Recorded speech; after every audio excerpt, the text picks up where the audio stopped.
In today's video, we're talking about the last modification we've done to our 22 rifle, which is the Timney trigger.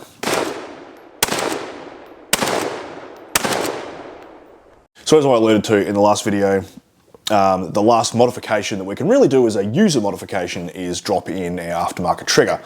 Now I decided to put in a Timney, I think it's a 460 model, it's a two-stage trigger. It's the same trigger I have in my Tikka 22-250 gun, which is set up in the exact same way. So I essentially have my target / varmint rifle and my 22 target / rabbit rifle set up the exact same way, so I can train across both. The same they are, if I'm shooting either, I'm still getting reps in on the same thing. The only difference between the two is obviously the caliber and the fact that I have different scopes on each of them. Now this one has a Falcon Endura, the other one has a Discovery Optics 5-30. So I put in the trigger. It feels a hell of a lot nicer to shoot because it feels more like what I'm used to, because I do shoot the other gun a fair bit. So that is a benefit.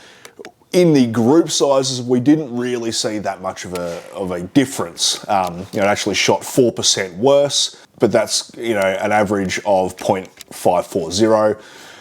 And that's worse because when we changed the stock and we did the chassis test, that was a 0.515 group.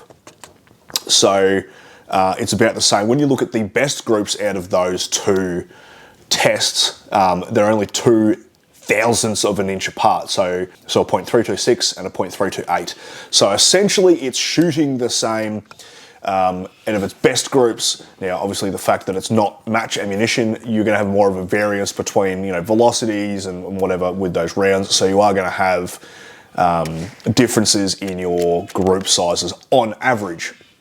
So the average is essentially the same, like what's 4%, it's fuck all really. So let's just say that doing the trigger hasn't really actually changed our accuracy, which is kind of what we're testing in this series.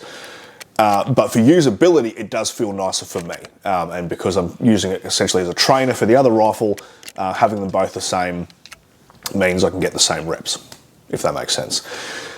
Realistically, the Tikka trigger is fantastic, and with Tikkas, I generally don't really see the need to change them. I think the Tikka triggers are fine as they are. That's just my personal opinion. The thing I don't like about changing the trigger is the fact that when you're on safe, it doesn't lock your bolt down, which it does on the factory trigger, which I do like that feature. For a target rifle, it's not really needed, but it's just something I like. So now's probably an appropriate time to talk about everything we have done to this rifle. So it was a second-hand Tikka T1X that I bought for $800. We shot it with a loophole 3-9 on it to start with, which was the scope that I had been using for pretty much all of my rimfires until I sold that scope. The best group I was able to shoot as the baseline, so just the stock rifle with the stock and that loophole 3-9, the best group I could fire with this CCI ammunition was 0.437, but the average was 0.743.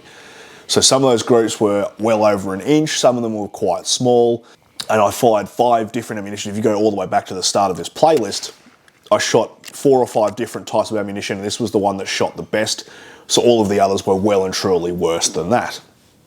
The biggest notable change that I could see out of doing any of these modifications was the addition of a good high-powered scope. So we immediately gave ourselves a 30% increase of accuracy just by changing the scope and leaving everything else on the rifle stock. So if you have a 22 and you want to make it more accurate, my suggestion to you would be just upgrade your scope and leave everything else the way it is. If you want to go down the path of doing a ridiculous rifle like this, which has cost me a lot of money, then you may want to do other things to it as well. But as I said, the biggest notable change in accuracy was just by changing the scope. We did see a fair bit of accuracy change in doing stock modifications. So we took out the little thing that sits under the barrel there. Not that it was actually touching the barrel, so I don't know how much that actually did on this particular rifle, but some people have said that on their particular rifles it was touching the barrel and it did affect accuracy. I can't vouch for that because that wasn't the case with mine. But taking the Tikka vertical grip insert to change the grip angle on the standard stock did actually give me an increase in accuracy, just purely because of how I was able to maintain hand position on the rifle. If you keep your hand position the same between every single shot, you are more likely to shoot more accurately because everything else about the rifle is the same. And then that's where we ran out of that batch of ammunition, had to change batch of ammunition, which is where our accuracy has changed. And I do believe that had we had the same lot of ammunition the whole way through this test, that we would have seen more accuracy gains out of putting it into this MDT XRS chassis and also changing the Timney trigger. But, you know, I can't go back in time and unshoot that ammunition, so I have enough for all of the tests. It is what it is. So the next thing we're going to go down the path of is this rifle is going to get tested with match ammunition. Now the benefit of match ammunition is it's much more consistent round to round, which means that, well, more consistency in the ammunition, more consistency in your shots, which makes your group smaller. And the smaller groups you can get at 50 meters, the smaller the groups at 100 meters, which means the more likelihood of you hitting very small targets at 100, which is what I want to do with this rifle. I'm going to test SK Match because I have SK Match in the ammo locker. I want to test RWS, but I mainly want to test Ely because I've heard nothing but good things about Ely. But when I go down the path of Ely, I'm going to have to lot test because I do different lots, and different lots have different velocities, and you know that changes your harmonics and your barrel and all sorts of, you know, there's a lot of stuff that goes into 22 bench and 22 Paris shooting. So that's going to be a down the track thing. I'm not really going to put too much more effort into this project for now, but yes, I will be doing that. Yeah, that is something I'm going to be going down the rabbit hole of. There are a lot of good YouTube channels that do a lot of ammunition testing. Pursuit of Accuracy is probably my favorite YouTuber when it comes to 22 content. So if you haven't gone and seen his videos, go and watch it. I highly recommend. He is a really, just a nice dude. He talks well, he explains well, his videos are cool. So yeah, go and check him out. But yeah, I think this rifle turned out pretty cool. It looks cool.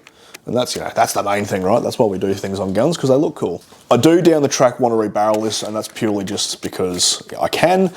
If you're just a recreational shooter, I probably wouldn't recommend rebarreling a 22. I don't really see the point in it.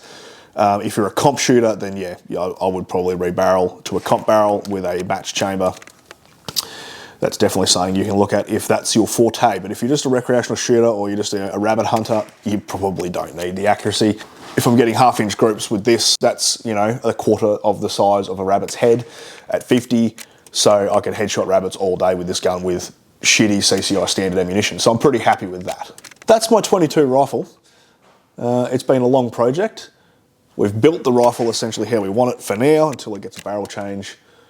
So yeah, next up you're going to see in this playlist is going to be checking match ammunition for this rifle. But as I said, that's going to be a down the track thing. I probably won't get to that for a couple of months. So anyway, I hope you got something out of that. I will see you next video, and hooroo.